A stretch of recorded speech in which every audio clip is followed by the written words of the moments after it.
ಸವಿ ಭೋಜನ ಕಾರ್ಯಕ್ರಮಕ್ಕೆ ಸ್ವಾಗತ. ಕಳೆದ ವಿಡಿಯೋಗಳಲ್ಲಿ ನಾನು ನಿಮಗೆ ವಾಂಗಿಬಾತು ಮತ್ತು ಬಿಸಿಬೇಳೆ ಬಾತ್ ಪೌಡರ್ನ ಒಂದೇ ಪುಡಿ ಉಪಯೋಗಿಸ್ಕೊಂಡು ಆ ಪುಡಿ ಹೇಗೆ ಮಾಡೋದು ಅಂತ ತೋರಿಸ್ತಾ ಇದ್ದೆ. ಈಗ ಅದೇ ಪುಡಿ ಉಪಯೋಗಿಸ್ಕೊಂಡು ವಾಂಗಿಬಾತ್ನ ಹೇಗೆ ಮಾಡೋದು ಅಂತ ತೋರಿಸ್ತೀನಿ. ಈಗ ನೋಡಿ, ಸುಮಾರು ಒಂದು 1/4 kg ಆಗೋಷ್ಟು ಅಕ್ಕಿಯಿಂದ ನಾನು ಉಪ್ಪು ಹಾಕಿ ಉದುದ್ರಾಗ ಅನ್ನ ಮಾಡ್ಕೊಂಡು ಇದನ್ನು ಕಂಪ್ಲೀಟಾಗಿ ಹಾರೋದಕ್ಕೆ ಬಿಟ್ಕೊಂಡಿದ್ದೀನಿ. ಇದು ಹಾರಿದ ನಂತರ ಇದಕ್ಕೆ ನಾನು ಸುಮಾರು ಒಂದು 200 ಗ್ರಾಮಷ್ಟು ಮೈಸೂರು ಬದನೆಕಾಯಿನ ಈ ರೀತಿ ಕಟ್ ಮಾಡಿ ನೀರಿಗೆ ಹಾಕ್ಕೊಂಡಿದ್ದೀನಿ. ನೀರಿಗೆ ಹಾಕೋದ್ರಿಂದ ಕಪ್ಪಾಗೋದಿಲ್ಲ ಅಂತ. ನೀವು ಬದನೆಕಾಯಿ ಕ್ವಾಂಟಿಟಿನ ಬೇಕು ಅಂತಂದರೆ 1/4 kg ಅಕ್ಕಿಗೆ 1/4 kg ಅಷ್ಟು ಬದನೆಕಾಯಿ ಯೂಸ್ ಮಾಡ್ಬೋದು ನಿಮ್ಮ ಟೇಸ್ಟ್ ಅನುಗುಣವಾಗಿ. ನಂತರ 1 ಟೀ ಸ್ಪೂನಷ್ಟು ಸಾಸಿವೆ, 1 ಟೇಬಲ್ ಸ್ಪೂನಷ್ಟು ಕಡಲೆಬೇಳೆ, ಅರ್ಧ ಟೀ ಸ್ಪೂನಷ್ಟು ಜೀರಿಗೆ, ನಂತರ 3 ಟೇಬಲ್ ಸ್ಪೂನಷ್ಟು ಕಡಲೆಕಾಯಿ ಬೀಜ ತೊಗೊಂಡಿದ್ದೀನಿ. ಕಡಲೆಕಾಯಿ ಬೀಜ ಹೆಚ್ಚು ಕಮ್ಮಿ ನಿಮ್ಗೆ ಹೇಗೆ ಬೇಕೋ ಹಾಗೆ ನೀವು ಹಾಕ್ಕೊಳ್ಬೋದು. ನಂತರ ನಾನಿಲ್ಲಿ ಏನು ಮಾಡಿದ್ದೀನಿ, 1 ನಿಂಬೆ ಗಾತ್ರದ ಹುಣಸೆ ಹಣ್ಣು ನೆನೆಸ್ಬಿಟ್ಟು ಇದು ಗಟ್ಟಿ ಕ್ಯೂಚ್ಕೊತೀನಿ ಗೊಜ್ಜಿನ. ನಂತರ ರುಚಿಗೆ ತಕ್ಕಷ್ಟು ಉಪ್ಪು. ಆ ನಂತರ ಇಲ್ಲಿ ನಾನು ನೋಡಿ 3 ಟೇಬಲ್ ಸ್ಪೂನಷ್ಟು ಎಣ್ಣೆ ತೊಗೊಂಡಿದ್ದೀನಿ. ಆ ನಂತರ ನೋಡಿ 1 ರೆಂಬೆಯಷ್ಟು ಕರಿಬೇವಿನ ಸೊಪ್ಪು, 1 ಈರುಳ್ಳಿ ಕಟ್ ಮಾಡಿ ಇಟ್ಕೊಂಡಿದ್ದೀನಿ ಮೀಡಿಯಮ್ ಸೈಜು, ಸ್ವಲ್ಪ ಕೊತ್ತಂಬರಿ ಸೊಪ್ಪು ಗಾರ್ನಿಷ್ಗೆ, 1/4 ಟೀ ಸ್ಪೂನಷ್ಟು ಅರಿಶಿನ ಪೌಡರು, 2 ಒಣಗಿದ ಮೆಣಸಿಕಾಯಿ ತೊಗೊಂಡಿದ್ದೀನಿ. ಆ ನಂತರ ನೋಡಿ, ಇದು ವಾಂಗಿಬಾತ್ ಪೌಡರು 2 in 1 ಇದೇ ಪೌಡರಿಂದ ಬಿಸಿಬೇಳೆ ಬಾತು ಪ್ಲಸ್ ವಾಂಗಿಬಾತ್ ಎರಡೂ ಮಾಡ್ಬೋದು.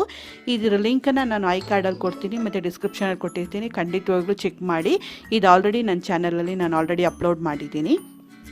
ಆ ನಂತರ ನೋಡಿ, ಮೊದಲಿಗೆ ಈಗ ಮಾಡೋ ವಿಧಾನ ನೋಡ್ಕೊಳ್ಳೋಣ. ಗ್ಯಾಸ್ ಆನ್ ಮಾಡಿ ಬಾಣಲಿನ ಚೆನ್ನಾಗಿ ಬಿಸಿ ಮಾಡ್ಕೊಂಡಿದ್ದೀನಿ.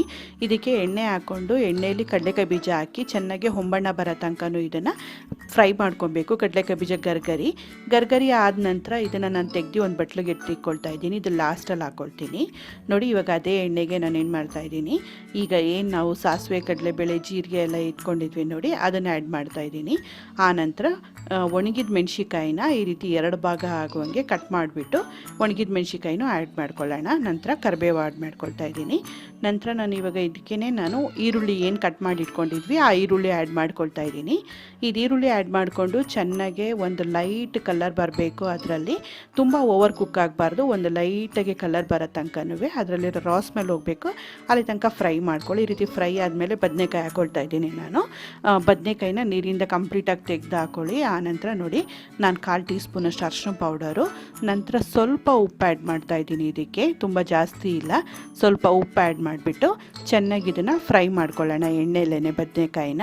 ನೋಡಿ, ಈ ರೀತಿ ಜಸ್ಟ್ ಫ್ರೈ ಆದ ನಂತರ ಈಗ ಏನು ಮಾಡ್ತಾಯಿದ್ದೀನಿ, ಇದನ್ನು ಕಂಪ್ಲೀಟಾಗಿ ಕವರ್ ಮಾಡಿಬಿಟ್ಟು, ಇಲ್ಲ ಅಂತ ಹೇಳಿದ್ರೂ 1-2 ನಿಮಿಷ ಗ್ಯಾಸ್ನ ಸಿಮ್ಮಲ್ಲಿಟ್ಟು ಕುಕ್ ಮಾಡೋಣ. ಬದನೆಕಾಯಿ ತುಂಬ ಓವರ್ ಕುಕ್ ಆಗಿದ್ರೂ ಅಷ್ಟು ಚೆನ್ನಾಗಿರಲ್ಲ, ಹಾಗಾಗಿ 1-2 ನಿಮಿಷ ಸಾಕು. ನೋಡ್ತಾ ಇರ್ಬೋದು, ಇನ್ನೂ ಬದನೆಕಾಯಿ ತಿಂದಾಗೆ ಇದೆ, 60% ಅಷ್ಟೇ ಕುಕ್ ಆಗಿದೆ. ಈ ಟೈಮಲ್ಲಿ ನಾನು ಏನು ಮಾಡ್ತಾಯಿದ್ದೀನಿ, ಹುಣಸೆಹಣ್ಣ ನಾನು ಏನು ಕಲಸಿಟ್ಕೊಂಡಿದ್ದೆ ನೀರು ಗಟ್ಟಿ ಗೊಜ್ಜು ತೊಗೊಳ್ಳಿ ಆದಷ್ಟು. ಈಗ ನಾವು ಹೇಗೆ ಪುಳಿಯೋಗರೆಗೆಲ್ಲ ತೊಗೊತೀವಿ ನೋಡಿ, ಅದೇ ಥರನೇ ಗಟ್ಟಿ ಗೊಜ್ಜನ್ನ ಹಾಕ್ಕೊಂಡು ಈ ರೀತಿ ಕುದಿಯೋಕ್ಕೆ ಬಿಡಬೇಕು. ಈ ರೀತಿ ಕುದೀತಾ ಇರಬೇಕಾದ್ರೆ ಆ ಹುಣಸೆ ರಸದ ವಾಸನೆ ಹೋಗಬೇಕು ಸ್ವಲ್ಪ ಹೊತ್ತು. ಆ ನಂತರ ನಾನು ಇದಕ್ಕೆ 3 ಟೇಬಲ್ ಸ್ಪೂನಷ್ಟು ನಾನು ಇಲ್ಲಿ ವಾಂಗಿಬಾತ್ ಪೌಡರ್ನ ಆ್ಯಡ್ ಮಾಡ್ಕೊಳ್ತಾ ಇದ್ದೀನಿ. ಇದನ್ನು ಹಾಕಿ ಚೆನ್ನಾಗಿ ಫ್ರೈ ಮಾಡ್ಕೊಬೇಕು ಮತ್ತು ಇದನ್ನು ಸ್ವಲ್ಪ ಗಟ್ಟಿ ಆಗೋ ತನಕ ನೀಟಾಗಿ ಕೈ ಬಿಡದೇ ಇರೋ ಥರ ಮಿಕ್ಸ್ ಮಾಡ್ತಾನೆ ಇರೋಣ. ನೋಡಿ, ಇದು ಸ್ವಲ್ಪ ಗಟ್ಟಿ ಆದ ತಕ್ಷಣ ಇವಾಗ ನಾನು ರುಚಿಗೆ ತಕ್ಕಷ್ಟು ಉಪ್ಪು ಆ್ಯಡ್ ಮಾಡ್ತಾಯಿದ್ದೀನಿ.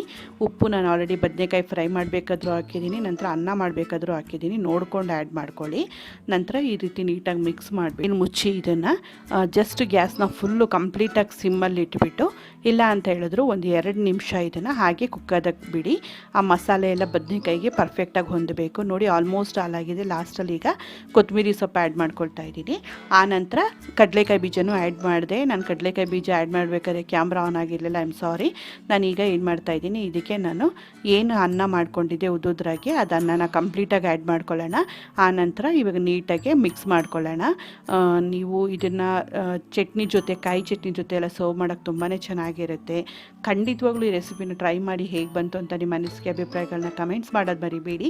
ಈ ವಿಡಿಯೋ ನಿಮ್ಗೆ ಏನಾದ್ರು ಇಷ್ಟ ಆದರೆ ಲೈಕ್ ಮಾಡಿ, ಶೇರ್ ಮಾಡಿ. ಮತ್ತಷ್ಟು ಟೇಸ್ಟಿ ಮತ್ತು ಎಮ್ಮೆ ರೆಸಿಪಿಗಾಗಿ ಸವಿ ಭೋಜನ ಕಾರ್ಯಕ್ರಮಕ್ಕೆ ಸಬ್ಸ್ಕ್ರೈಬ್ ಆಗೋದು ಮರಿಬೇಡಿ. Thanks a lot for watching.